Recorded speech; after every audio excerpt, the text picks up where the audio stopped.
So anyway, in terms of adopting an MTSS measure, does it measure both strengths and risks? Some MTSS and some SEL folks are advising us to use only strength-based assessments. And I really think that's a mistake, because just because a student develops self-awareness and grit doesn't mean they're not going to go be an excellent bank robber. And, you get the idea. It doesn't mean that we're preventing these behavioral health concerns that we know the research has told us for 40 years are significant in terms of their later development.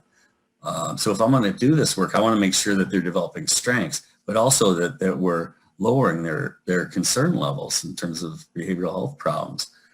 Can it inform intervention design? Does it tap the kinds of things that can be used by an intervention team or a data team to inform an intervention, select an intervention, and strengthen intervention?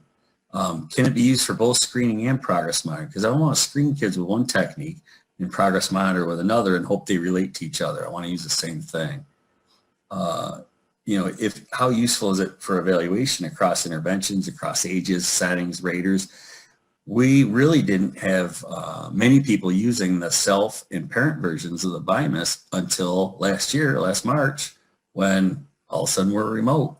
And really, especially this year too, kids that are remote, districts are adopting different kinds of assessment procedures, where oftentimes the kids that isn't in school, they'll have the parent fill out a rating in addition to the teacher for the younger kids, and have the self or the student do a self, just to make sure that they have a correct perspective on the kid.